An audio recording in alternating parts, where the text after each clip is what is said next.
think that's probably the most invaluable step of the whole process, because one, it validates whether it's actually the right fit, and two, are you heading in the right direction, or do you need to pivot a little bit and head down a slightly different path to what you originally thought? Welcome to the Business Behind Your Business, conversations to help your business grow and thrive. Hi, I'm Paul Sweeney, founder of Pretium Solutions, chartered accountants and certified business advisors, hosting the Business Behind Your Business.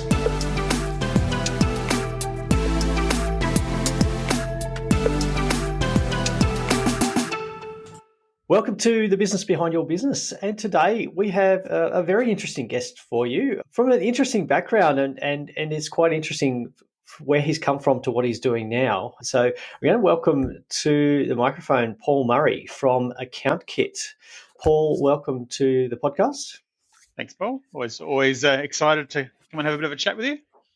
Yes. So Paul, you and I have met. Obviously, AccountKit by the name has something to do with a product for accountants, and me being an accountant, I'm a user of your product. But that's not why I've got you on the podcast today. Certainly, it's a great product. I highly recommend it myself. But what we're interested to find out is your journey from starting a business through to where you are now. So recently, AccountKit celebrated its 5th anniversary, which is a great milestone, and many small business owners would be absolutely thrilled to make it to 5 years. But it'd be interesting to know a bit more about the journey from startup through to where you are now. So if you could give us a little bit of background, because I don't believe that you started in the accounting field. I think you started in possibly, well, according to my teenagers, a much more exciting field. Yes, yeah, that's so true. I mean, at my heart, I am a gamer. I'm a bit of a geek. So yeah, I studied accounting back in the 90s, and when I finished my degree, I didn't really want to do accounting. It was just that I needed to have something behind me. So I actually joined a video game company in Adelaide called Ratbag Games, and we're doing racing games. And I joined actually as an artist initially, and I worked for free because I was so passionate. I so wanted to do it, and I brought my own computer and shared a desk with actually my brother at the time, and we built stuff. It was the first 3D accelerated video games at the time. And I did that for 7 years, which was great fun. But we didn't sleep much for those 7 years, unfortunately. So yeah, at the end of that sort of time period, my dad actually had started a brand new accounting firm in Adelaide. And I decided it was time to change industries and come back to accounting so I could get some sleep. And it's also where I met my lovely wife as well. And came back into accounting, relearnt the ropes, helped a lot of the internal systems and processes and everything internally, because that's another passion of mine. Is I'm very organized. I like things to be a very, very certain way. So yeah, we helped grow the practice. We bought the practice, and my wife and I have been running it for 7-8 years now. And as part of that journey, we moved our practice from a very traditional product called Reckon APS onto Xero Practice Manager. And that really came off the back of visiting XeroCon and seeing the direction of where technology and accounting was going. And we love actually being accountants. And some people would look at us and go, you poor thing, you're an accountant. It's like, we love it. We really enjoy the process. We love helping our clients. We have great relationship with our clients. We love seeing them succeed. And so Xero we saw as a greater opportunity for what we're going to be able to achieve with our clients. And I saw great opportunity then for taking a lot of stuff we were doing manually, putting it into the cloud, introducing some automations, and really building a tool set that helped us do what we do better and to really supercharge what our Xero users could do. And here we are today. I look after AccountKit. My wife looks after the accounting firm. And we're just across the way from each other, so we're always jibber-jabbering about something. Fantastic. So yeah. I guess at this point, we should probably tell people what AccountKit actually is and what it does. So I think that would be helpful to know. It would be good to have the context.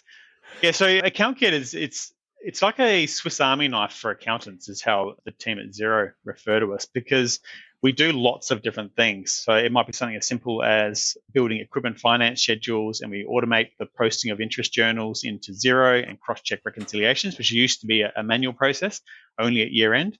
It takes things like Division 7A, and I think kind of makes Div 7A fun, which is, again, a very, very technical accounting thing that we deal with every year with private companies. And if it's not that, then it's business structure diagrams, taking information about our clients and creating nice visual maps to help our clients understand the structures they are within. So, yeah, there are many, many tools, but that's just a small snapshot of what we've done. Yeah, you've probably mentioned some of the more exciting parts of it from an accounting point of view, but there's a lot of other tools in there that you've designed to help accountants deal with the headache of some of their mandatory compliance in terms of, tracking correspondence coming in and out, tracking tax lodgements, and even just tracking relationships and the database management of their clients, which is something that they must do.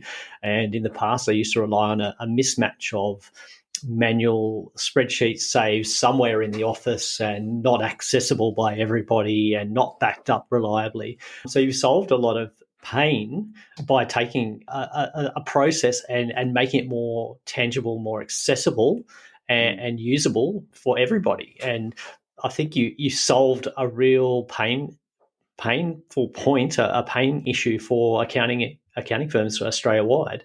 And look, I know the product's been described as the Swiss Army knife, but I don't know if I've actually mentioned this to you, but I often refer to you as the MacGyver of accountants because you're able to make things happen with very little. And the tools have just been really helpful because they're things that you don't want to be wasting your time on in your business, and you've made it so much easier. So, and I guess that's part of why we've got you on the podcast today, is that you've actually designed a business around meeting a real need for a customer market that was there already. So do you want to explain a bit more about how that worked?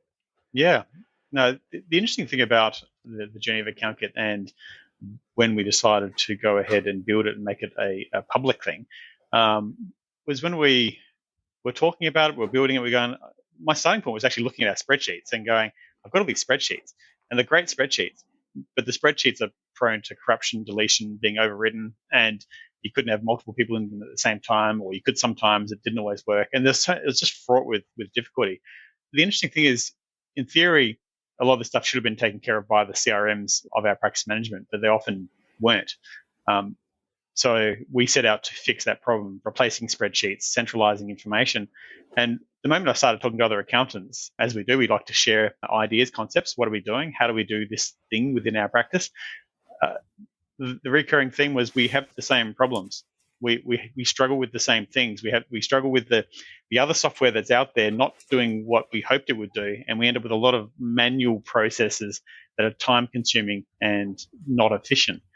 In doing so, we've kind of worked out what we're doing is actually suitable for not just us. It actually fits accountants all over Australia and even around the world. So a lot of the process we do here in Australia is relevant to actually worldwide accountants. Even though we've got a few tools that are very specific to us, the Australian market, there is still a bunch of tools there that are relevant worldwide, which is really important as part of that long-term strategy, making sure we've got a globally applicable tool. That's certainly not where we were aiming initially, but it's certainly where we're heading now. So a couple of things there. You had an existing problem that you had in your business, your core business, and you identified a solution for that. But you also talked to other customers in that market who had similar problems. You got feedback from them before you went down this track of developing a product for sale. Is that correct? When we started, we kind of dipped our toe in the waters a little bit first to see whether it was even possible. Heading down the path of a minimum viable product, not expending too many resources to get to that point. But it was as part of that building process, and when we started to talk to accountants from there, it was then that we worked out that, okay, this is more than just us. We could do so much more than this. So, and that's when we started to take it as not a public company, but made it publicly available beyond our own practice. So there's every chance it might have just stayed with our own practice if I'd found out that other accountants weren't at all interested, and we actually all had totally different problems from each other. But it just so happens we have the same problems. Mm-hmm.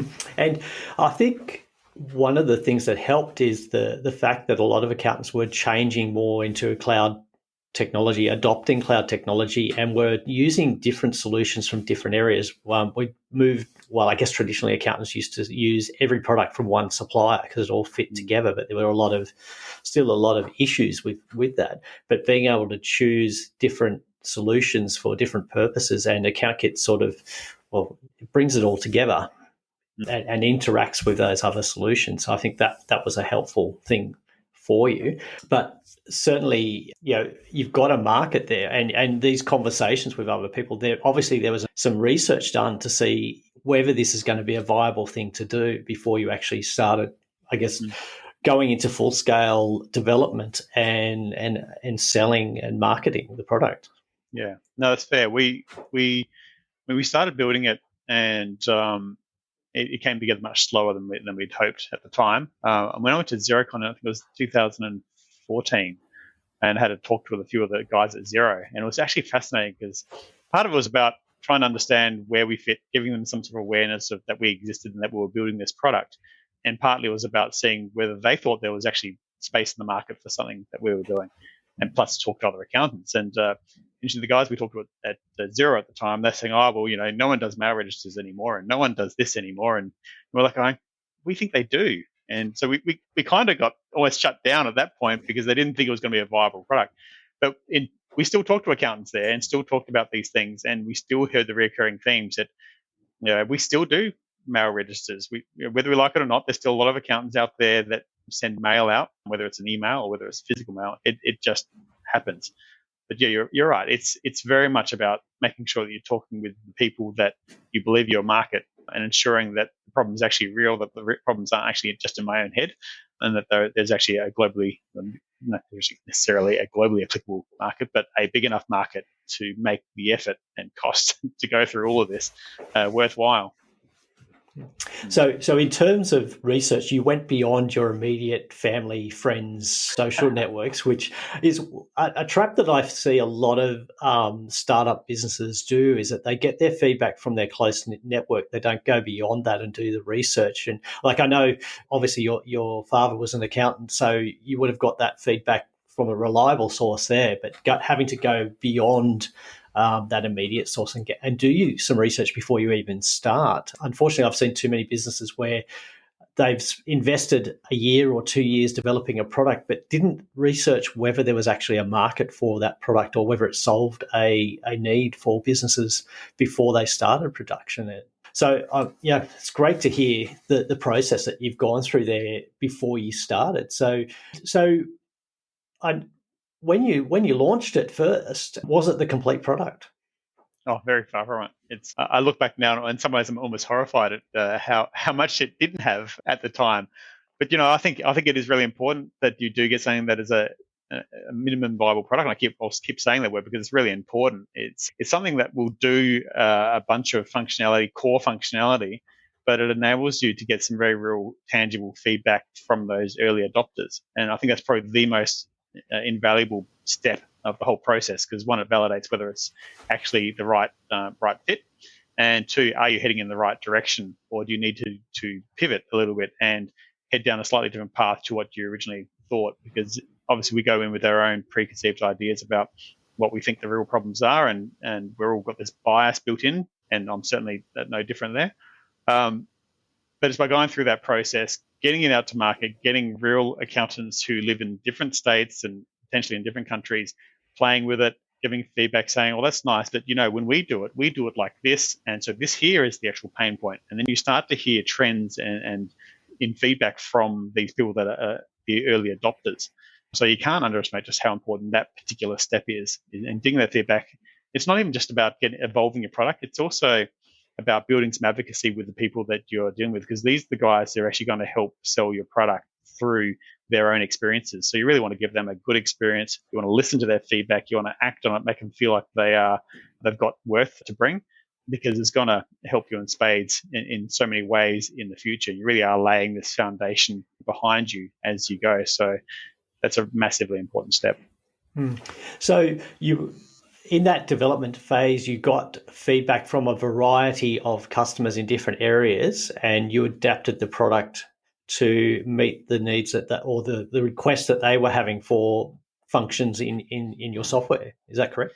Yeah, the very nature of SaaS products is continual development. There is no end date to a product. I think my mum asked a couple of years ago. She said, "So when are you going to be finished making AccountKit?"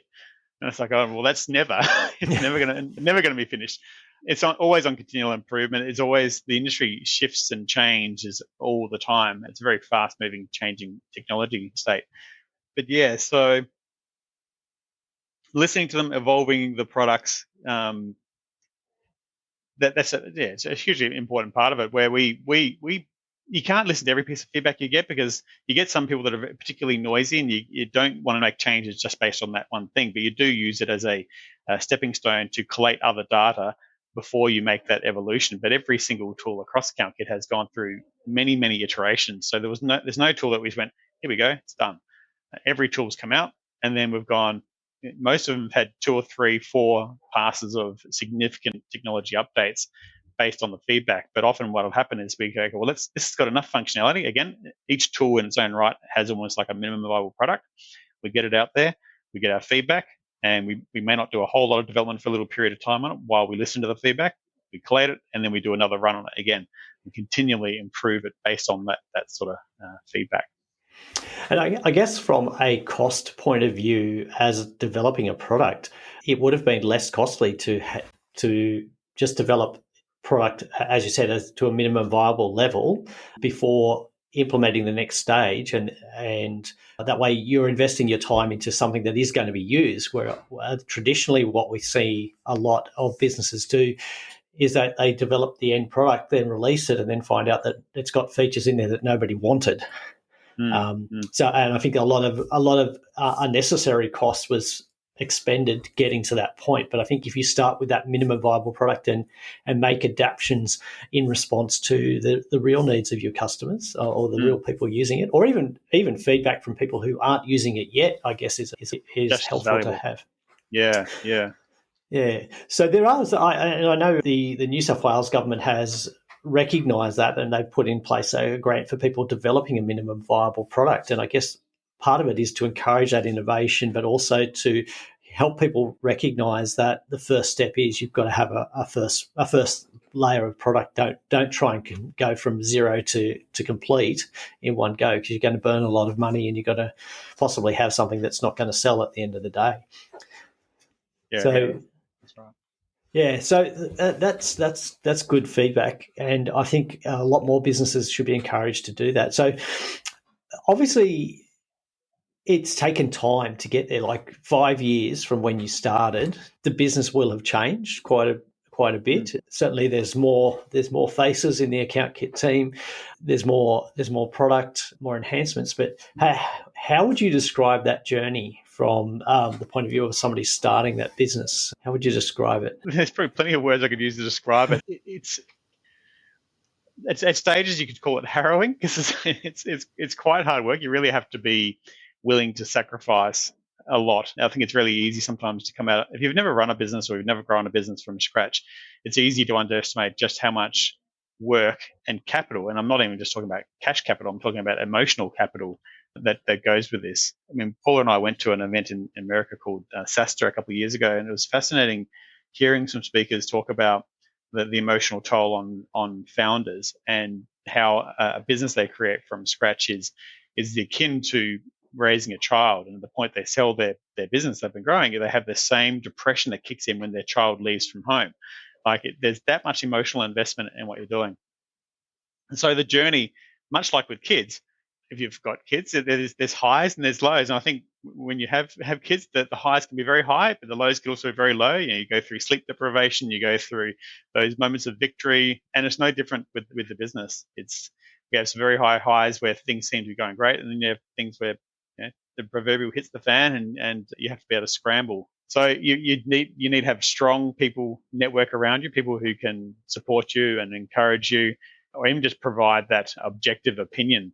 And that's just where I think having some mentors around you that can help be objective, because we romanticize our own ideas. We think how amazing our ideas, and you really do want that reality check from people that you trust along the way to help ensure that you're not getting yourself into a bit of a pickle over the long term. And which I think where accountants are particularly well suited to that role, where we can sit in and be objective, at least from the financial standpoint, but often the emotional does come into it, whether we like it or not. We become that emotional punching bag for our clients, but it's why we do what we do. So Yeah, ups and downs, lots of them. But at the same time, I wouldn't have any other way. I enjoy the process. I love building technology. I love fixing problems for our clients and seeing the satisfaction that they get from it.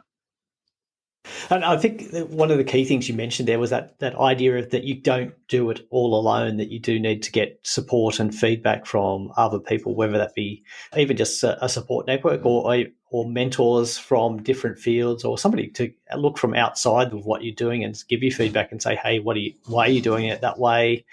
Have you considered this? Yeah, how valuable has that been? Because there are some very helpful people in our industry, in the accounting industry. Did you tap into those, or were it people from outside the industry?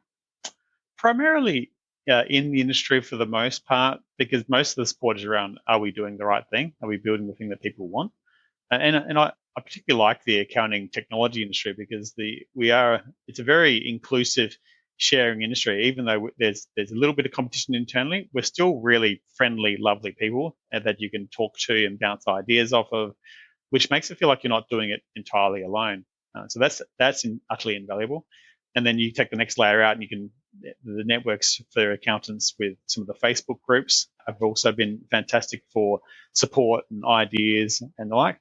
And then from the family point of view, I couldn't do this without Paula's support. She's funding a lot of it through the accounting practice, and she thinks totally different to me, so I can bounce ideas off of her to just confirm ideas. And yeah, if I didn't have those abilities to bounce ideas at lots of different avenues, it would be tremendously difficult to be able to do it entirely on my own. Not to mention, I think particularly dangerous because I'll just get bound up in my own world and think, oh yeah, I'm doing the right thing. But I really need sometimes someone to give me a bit of a rap on the knuckles to wake up and go, hang on, let's focus it down here. Yeah. Yeah, so that's great. Great to know the value of having that support network. And if you don't have one as a business owner, there are places that you can look to get that. The local business networks could be helpful to you, or even through the local through government departments, or check with your local council. They often have an economic development area to help get you in touch with people that can help you. I just wanted to touch on one other thing that you mentioned, talking about the funding for the business, because I think a lot of people starting up a business have, I guess, this fairy tale view that somebody's going to come along after a year and a half or 2 years and pour heaps of money into their business or buy it for 7 or 8 figures. So Brilliant, yeah. what would your advice be to somebody starting a business about their expectation of when they could expect or when they should expect to break even and start to make a profit from a startup business? So that's a really hard question to answer. Well, I guess I'm tapping into your accounting background as well here. So, yeah. Well, the funny thing is, man, I think SaaS products, you look at it like it was Xero only started with cash flow positive 2 years ago after operating for many, many years. But yeah, I think the SaaS products are relatively unique. But having said that, I think probably something that's the most valuable as part of that initial process is building out cash flows. Cash flow forecasting is number one. And whatever numbers you put down for revenue, probably reduce it by 90%, because unless it's a really special product, even when I thought I was being pessimistic, I still wasn't pessimistic enough with my projections. And it's because it's the very nature, especially if you're introducing something that's relatively new, people will never take things on as fast as you think. The costs are always going to be more than what you think. So you're better off being highly pessimistic on the cash flow front, so that you don't get these nasty surprises going, oh, I thought it'd be cash flow positive by now, and only to find that you're years down the track and it's like, still not cash flow positive. What's going on here? And and that's where I think, again, accountant is really useful to call you out. And it's not even just the accountant, getting other people in the industry who might be able to inject some reality and say, well, did you know that if you want to do this sort of marketing to get this sort of exposure, it's going to cost you around this much per year. Knowing some of those values to get your initial cash flow and to set your base expectations, it might actually just save you a world of pain of not just going ahead and building it. If you saw the outcomes and just how risky the chances of a negative cash flow for an extended period that will then put your house at risk if you're not getting other investors, it at least gives you that reality check before you even start on the journey, because you don't want to get 5 years in and find yourself so far into debt. And when you could have just cut it off at the chase going, okay, maybe my product is not as good as what I think it's going to be, and it's just too risky. you've got to have a fair degree of appetite for that risk. I won't go too much into the detail because when you bring in an investor, that could be quite a long conversation. But there's also, as well as the fairy tale of being positive cash flow after year one, that somebody will want to come and invest straight away. Have you got investors in AccountKit, and was that an easy process if you did? Yeah, we do. We only have one set of investors at this stage beyond ourselves. They're actually clients of our accounting firm, which I wouldn't normally say is necessarily a great idea, but these guys have been amazing, really amazing. We're very transparent. I mean, that's got to be the underlying caveat of all this. If you're going to get anyone else involved with your business, there must be a ridiculously strong relationship with them, a very transparent relationship where you can basically vocalize anything, any concerns, any issues, so you can build the trust. If you don't have that base trust line, then you're going to run into a lot of problems, and it's probably going to end up in court at some point in the future. You're better off just being totally transparent the whole way along. And all my projections, as much as I'm tremendously transparent and I document everything and I've got all my assumptions, and they've been very, very good to us. And they're just happy to be a part of the journey, and I give them reports every month about how we're progressing. So that's been a tremendously not painful experience. It's been a really, really good one.